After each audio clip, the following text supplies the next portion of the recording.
नीलगिरी पंडा office निकट new living church और मित्रपुर निकट केपी लाखराज पंचायतर मित्रपुर ठारे थिबा बापिस्ट चर्च रे समस्त जीशु प्रेमी माने बेस आनंद उल्लासर सहित गतकाली अर्धरात्रि जीशुଙ୍କ धरावतरण उत्सव पालन करने सहित जीशुଙ୍କ निकट में पूजा अर्चना प्रार्थना करने सह बाइबल पाठ करते। मित्रपुर बापिस्ट चर्च परिसर में एक सभार आयोजन कर मुख्य अतिथि भाव बालेश्वर पूर्वतन सांसद रवींद्र कुमार जेना जोग देते। मुख्य अतिथि अभिभाषण में कहते शांति मैत्री प्रेम और बलिदान दिन को आम एकत्रित पालन करने को आह्वान देते। अन्य अतिथि मानक मध्य सरोज सेठी, संतोष खटुआ, गतिकृष्ण नंद, सुकुमार मल्लिक प्रमुख उपस्थित थे। जीशु प्रेमी प्राय 10,000 ऊर्ध्व जनसमागम होता देखा जायछि। न्यू लिविंग चर्च रे फादर तथा आयोजक साधु सुंदर सिंह, कटक जोसेफ कुमार दास, विद्याधर खटुआ, शरद दास प्रमुख बहु जीशु प्रेमी उपस्थित थे। जन्मवार्षिकी उपलक्षे समस्त ख्रीष्टियान प्रेमी भाई भौणी मान मो तरफ सारा अभिनंदन एवं नमस्कार, समस्त शुभेच्छा।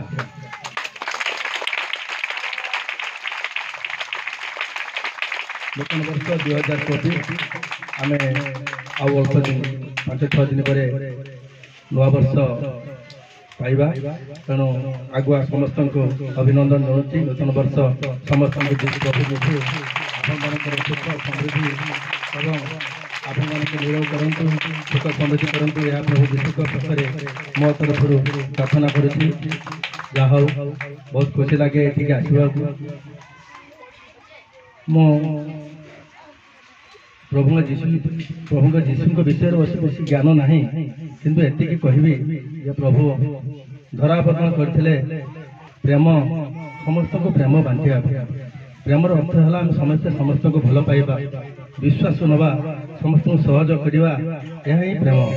जी प्रकृत आम भल पाइबा समस्त को, जीशु जमी भल पाचे, जमी निज परिवार को बाप भाई माँ समस्त भल पाचे, सेमती आपण मैंने आपण मानकर अनुष्ठान जो मैंने मुख्य कर्मकर्ता अच्छा जो मानकर ये अनुष्ठान प्रति अनुदान अवदान अधिक अच्छी से विश्वास को नियंतु, से भल पातु। प्रभु निश्चित आपण मान भल पाइबे। भगवान आम कहीं देखिना, जीशु आम कहीं देखिना, आम गोटे मध्यम प्रभु को पाई, से मध्यम है आपण मानक अनुष्ठान जो मुख्य से प्रभु अवतार कहले अभिष्ट हम ना, कि से लेकिन विश्वास को लेकिन ये अनुष्ठान आगे।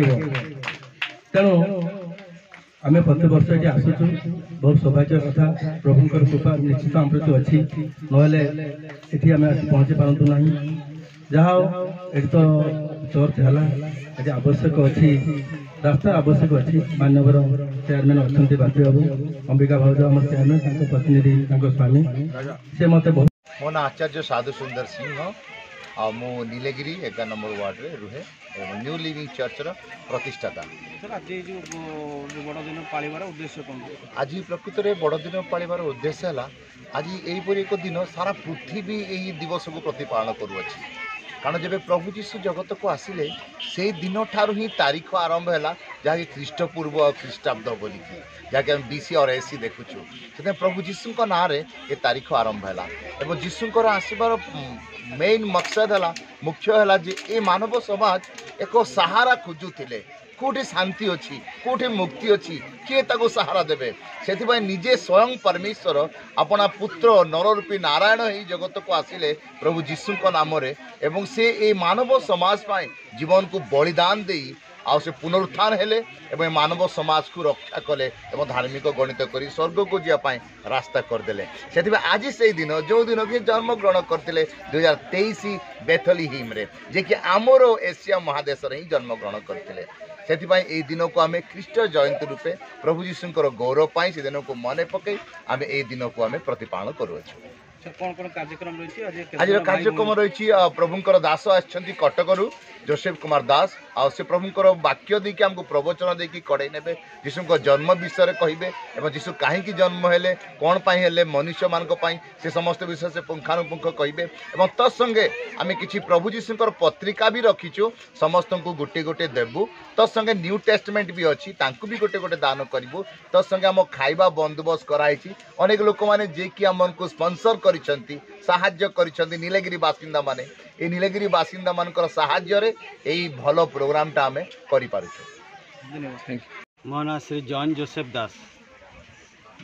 आज यो लिविंग चर्च आज बड़दिन पाल जीशु उद्देश्य कौन टे वार्ता देले मैं आज नीलगिरी न्यू लिविंग चर्च रे प्रभु जीशु ख्रीष्ट जन्म उद्देश्य रे मिलित उपासना करने निमंते तांकर सेवा करने निमंते जे आसी जीशु संपर्क रे वार्ता होची स्वर्गस्थ परमेश्वर जी आपणार सादृश्य रे मनुष्य को निर्माण कले एवं मनुष्य को जे सेतबे किछि आज्ञा देले मनुष्य से आज्ञार बाध्य हैला नहीं अबाध्य हेबा द्वारा से पापर पतित हैला। धर्मशास्त्र बाइबल लिखा जाए जे पापर वेतन होछि मृत्यु। परमेश्वर मनुष्य को तांका निज प्रतिमूर्ति रे निर्माण करथिबा हेतु सादृश्य रे निर्माण करथिबा हेतु मनुष्य पापरे मृत्यु भोग करू से इच्छा कले नहीं। तेबे मनुष्य किपरि ए प्रकार पापर रक्षा प्राप्त हेबो या इच्छा करी से इच्छा प्रकाश कले आसिया पाई। तब ईश्वर किपरि आसबे ईश्वर किपरि मनुष्य हेबे से आमको तैयारी करछन। ईश्वर तो अदृश्य से तो आत्मारूपी सेथिबाई तांको नरदेह धारण करी मनुष्य बेशरे आसबार आवश्यकता पड़िला एवं जे ईश्वर से मनुष्य रूपी हेले सेथिबाई से कुमारी गर्भरे मनुष्य बेशरे आसिले आमानक निमंते निजर प्राण उत्सर्ग कले आमानकर दंड को से नेले जेपरी आम उद्धार पाऊ। यही है ख्रीष्ट धर्मर मूल महत्वर विषय।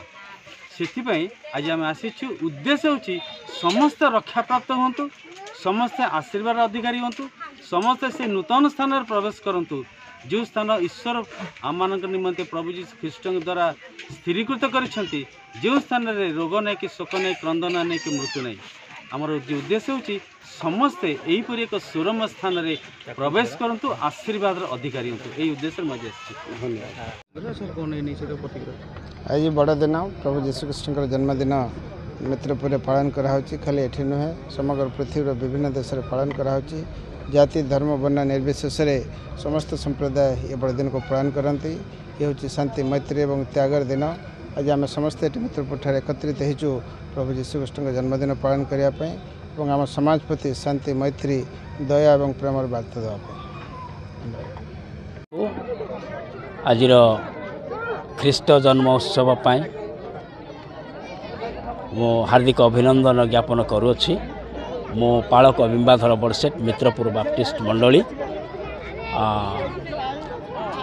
यह तो आजिर कथा नुहे ये डिसेम्बर 25 पालन करवा कि जीशुंकर जन्मदिन पालन करवा कथा आजिर कथा नुहे यह जीशु ख्रीष्टंकर जन्म परपर घटना आज मित्रपुर जदि आम कहूँ तांकर रेजिस्ट्रेशन अनुसार बा तांकर जो स्टार्टिंग पॉइंट से अनुसार यह हूँ 200 वर्षर गोटे मंडली अटे।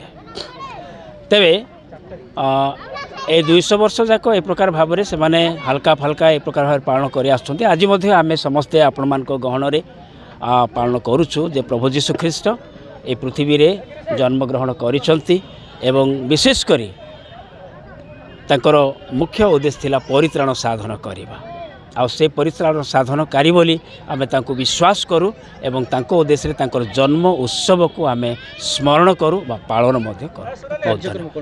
कार्यक्रम वर्तमान तो आपण माने जहाँ देखिचंती आमे 25 तारीख दिन 24 तारीख राति रे आमानकर प्रार्थना सभा हुए साधारण भाव में अल्प आंशिक मात्रा एवं सकाल ठारू 25 तारीख सकाल ठारू आम मैंने एमती परस्पर स्नेह संपर्क आम आदान प्रदान करूँ मिलित भाव में आप वर्तमान सरकारी बेसरकारी भाव में आपण मैंने देखिंट आ अनुसार आम मैंने ये प्रकार कार्यक्रम करूँ परवर्ती मुहूर्त में आम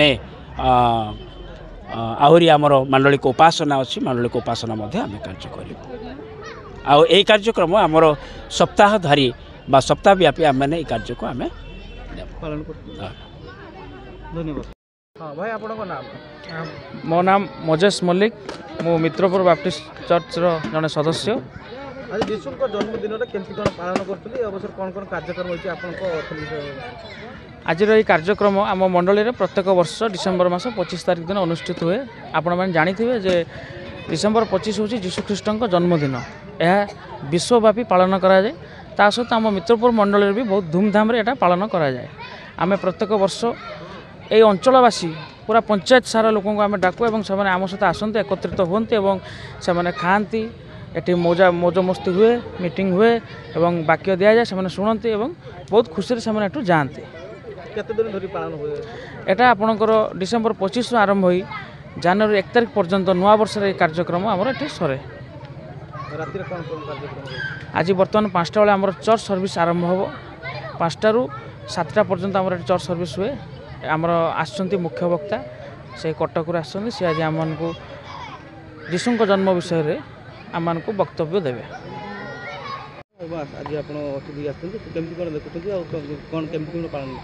निश्चित भाव में ये बड़ दिन आज जदि घंटा दृष्टिकोण देखिए ये आज सब दिन हिसाब से आज सब बड़ दिन और छोट राति आज दिन में प्रभु जीशुख्रीष्ट जन्म होते तेणु जन्मदिन को सारा भारत वर्ष में अर्धाधिक लोक आज बड़ दिन को अत्यंत आनंद उत्साह पालन करती आज मित्रपुर आम ख्रीष्ट धर्मर भाई भाई मैंने अत्यंत धूमधाम पालन करमको निमंत्रण कर प्रकार भाव प्रभु जीशु समग्र मानव समाज को सी क्षमा करदे और समस्त को अहिंसार वार्ता शिखौले और समस्त को परित्राण करदेवाई लोक बार्ता देते से प्रकार भाव में मुझे आशा करें अंचल समस्तवासी अहिंसार जिला प्रतिनिधि देवाशीष दास रिपोर्ट न्यूज उपांत ओडिशा।